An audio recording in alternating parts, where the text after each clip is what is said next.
Guys, welcome back to my channel. This is Dr. Richa, and by the title of this video you must have understood or gotten a hint what I'm exactly gonna speak about. With NEET finally being conducted and the results around the corner, I know all you people must be so nervous and so excited, so anxious, and there must be a lot of mixed emotions going on right now in your minds and hearts. Totally understandable and relatable because you are actually going to be starting a new journey and a whole new chapter of your life. Most of you will be going away from your parents for the very first time, mostly. Let's all leave that to destiny and your luck of how you've performed, how well you must have studied, how much you've worked hard. The thing to say is that results are not in our hands. The counseling is not in our hands. The kind of seat you'll get is not in our hands. The kind of college you join is not in our hands. It's all about destiny and time, which will unfold for itself.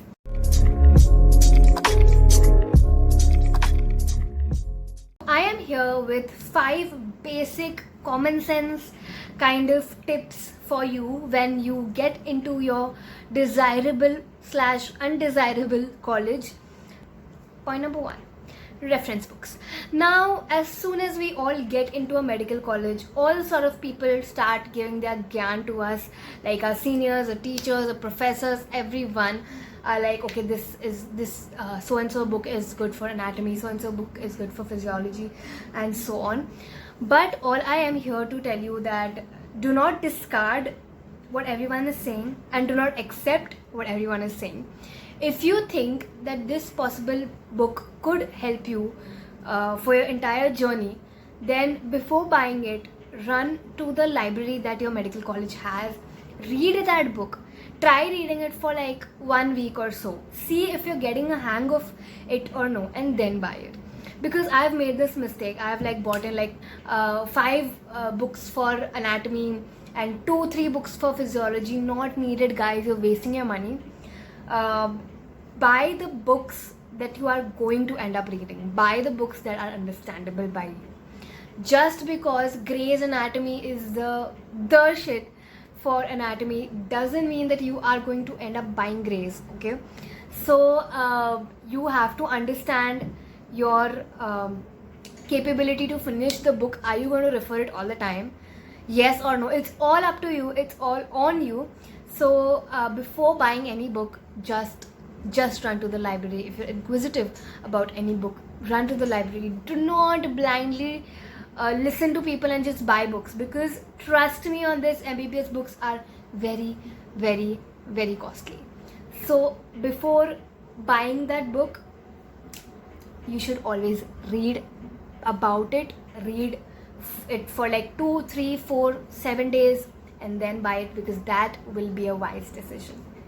Number 2, money. Now, as I said in the previous point also, that MBBS books are very costly. Now, it's just not about books actually per se, but most of you who are going to leave their homes and are going to go in a new environment, you will watch yourself spending way too much, either early or late, but you will tend to spend way too much, and by the end of it, end of the month, you're like, oh my god, mere paise kahan gaye?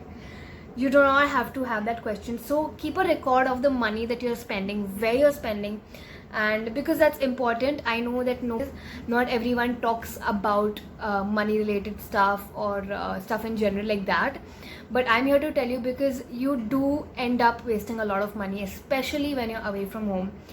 You've got that freedom, you don't have your parents with you, so you do not think twice before spending much. So yeah, keep that in mind always. Point number 3, diet. So your diet is gonna change drastically, especially for hosteliers. If you are going to be joining a hostel, you have to keep a check on your diet, because you usually tend to eat outside ka stuff a lot since you're away from home. If you're away from home, if you're not away from home, then wow, you're lucky. But if you're not that lucky enough, then you will have hostel food, which won't really be the best food in the world. I mean, you must have like seen the mainstream trolls for about hostel food, and trust me, it's like that. Okay, nobody hypes up hostel food. Hostel food is hostel food. They make it in wholesale for a huge amount of people, and that's why the quality gets compromised. But you have to make sure that you don't let it compromise with your health and your diet. Keep making sure that you are having healthy stuff too, like the pulses, the dry fruits, and all these things that will keep your immunity in check. So remember to always cut down as much as you can outside ka food. Point number 4, company. I know this is a very judgmental point, but trust me, it really works that way. The kind of people you're surrounded with, you end up becoming like them. Trust me on this, you do end up becoming like that. If you join a nerdy gang, you will be nerdy, you will be talking about books and all of that jazz the whole time. If you're going to join a party gang, you'll always be partying and you'll be studying end moment. So choose your gang wisely, guys. I'm not saying you'll have to, you will become like that. In 80% of times, it is the scenario. Baki 20%, if you have a good willpower over yourself, then you won't. All this is indirectly or directly related to your studies and your performance and your academics. So remember that you have ultimately come to become a doctor. Someone's life is going to be in your hands someday, so you have to study like it, and you cannot end up bunking a lot of classes in terms of partying and stuff. I know you'll have your freedom and everything, but end of the day, you have to remember your goal and why you have come there. So there'll be all sorts of distractions. Okay, this is turning out to be a motivational video rather than the do's video, but that's what I mean. So let's move on to the next point. That is the 5th and the last point, is doubts.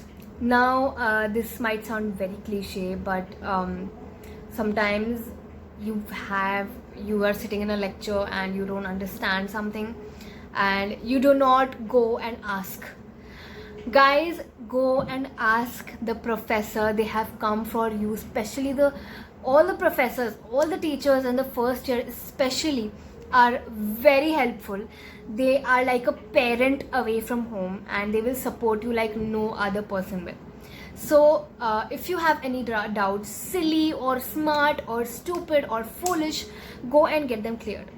If you are shy, that in front of 150 people you cannot ask, raise your hand and ask, then do it after the lecture, but do it. Do not go to your hostel with your doubts, because that's the worst mistake of your life that you ever do.